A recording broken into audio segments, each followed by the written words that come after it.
गौरैया की केक की तैयारी। एक जंगल में गारो नाम का एक अमीर चील रहता था। उसकी इकलौती बेटी थी, नाम था निम्मी गौरैया। बिन माँ की बेटी होने के कारण निम्मी गौरैया को जो भी चाहिए था सब देता था गारो। पिता के दिए हुए सारी चीजों को बिना खराब करते हुए बहुत संभाल कर चलती थी निम्मी गौरैया। एक दिन निम्मी गौरैया अपने पिता से ऐसे कहती है, पापा, शाम को आप जल्दी से घर आ जाओ, आपसे काम है। मुझसे क्या काम है बेटा? शाम को हमारे फॉरेस्ट क्लब में केक बनाने का कंपटीशन है। उस प्रतियोगिता में मैं भी हिस्सा ले रही हूँ। आपके बिना मैं कोई भी प्रतियोगिता नहीं जीती हूँ ना पापा।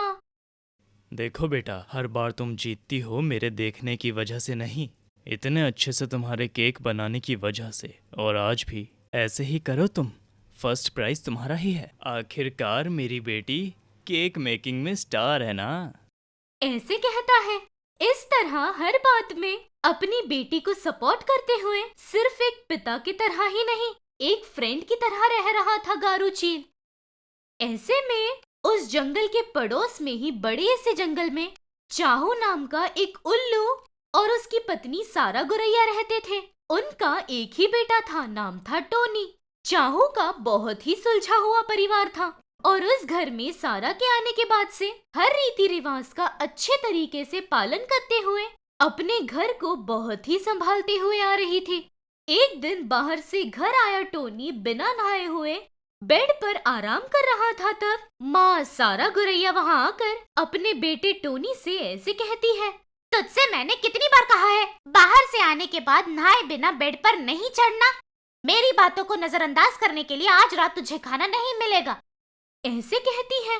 उतने में सारा का पति चाहू उल्लू वहाँ आकर ऐसे कहता है, अरे जाने दो, आजकल के जमाने में भी ये सब जरूरी है क्या? बाहर से आते ही नहा लेना चाहिए, पैर धो लेना चाहिए, छोटा है वो, जाने दो।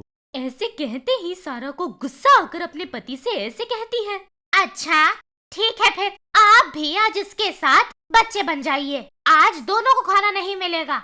ऐसे कहती है। इस तरह उसके रूल्स को अगर कोई फॉलो नहीं करता था तो, अगर उसकी परंपराओं को फॉलो नहीं करता तो सारा बिल्कुल शांत नहीं रहती। ऐसे उनके परिवार में उसके बेटे की शादी करवाकर एक अच्छी सी लड़की को ले आना है, ऐसे सोचती है वो। उसकी बहुत अच्छी सहेली कबूतर काबू को एक दिन ऐसे कहती है, तुझे पता है ना रे काबू, मेरे लिए सारी परंपरा जरूरी है, इसलिए इस घर की बहू भी घुल मिल जानी चाहिए, लेकिन मुझसे मेरे बेटे को दूर करने वाली नहीं चाहिए। अरे मुझे नहीं पता क्या, बचपन से तुझे देख रही हूँ। तेरी परंपराएं थोड़ी मुश्किल हो सकती है, लेकिन वो सब तो सामने वाले के भलाई के लिए ही है। अच्छा, ये रिश्ते की बात अब तुम मुझ पर छोड़ दो, तुझे जैसी लड़की चाहिए वैसी ही ढूंढूंगी। ऐसे बोलकर चली जाती है। ऐसे गई हुई काबू गारू के पास जाकर ऐसे कहती है, मेरी बात मानो गारू, तुम्हारी बेटी के लिए एक माँ जैसी सास सारा है। उसकी बातें कठोर हैं और परंपरा जरा मुश्किल है, लेकिन मन बहुत साफ है। जब तक उसे कोई तकलीफ न दे, हर किसी को बहुत प्यार से देखती है वो।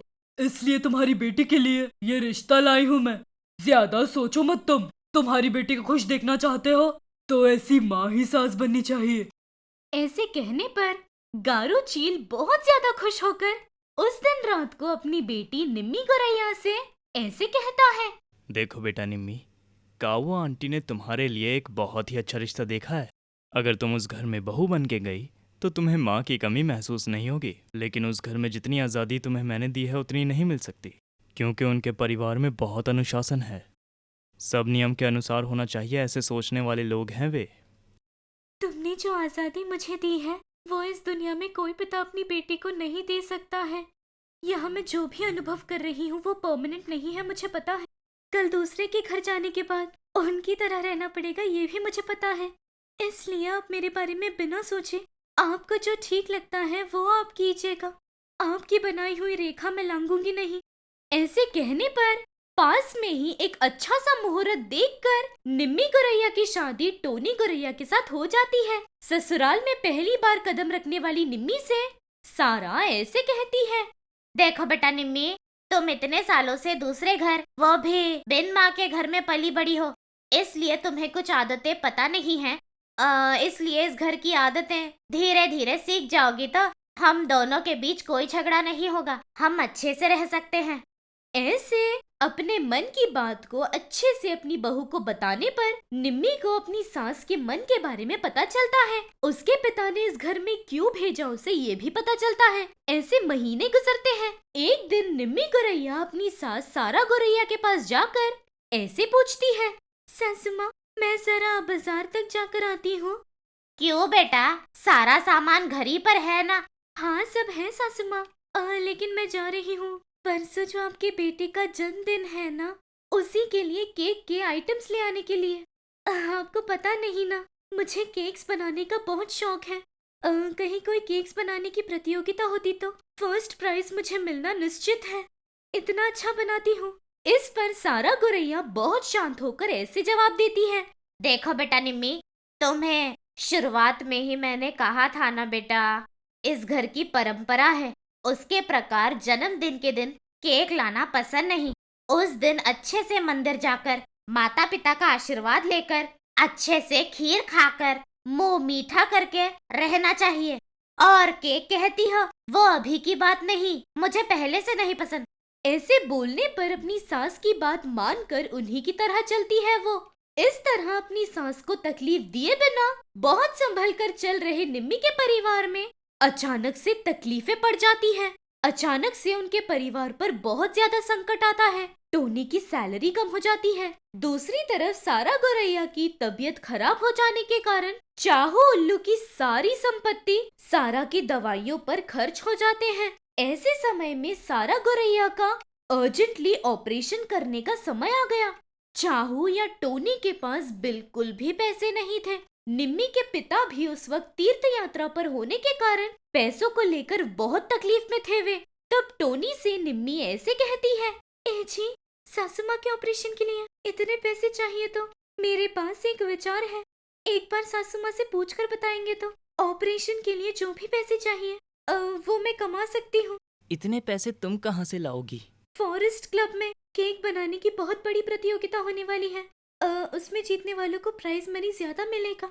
इस कंपटीशन को कोई फॉरेनर्स कंडक्ट करने वाले हैं। मैं पार्टिसिपेट करूंगी तो बिल्कुल जीतूंगी।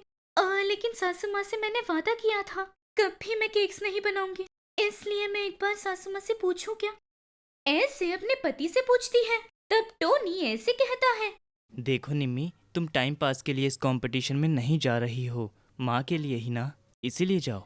अगर जीत गई तो माँ की तबीयत ठीक हो जाएगी, नहीं तो हमारा क्या जा रहा है बताओ। मैं माँ को कह दूंगा, जाओ।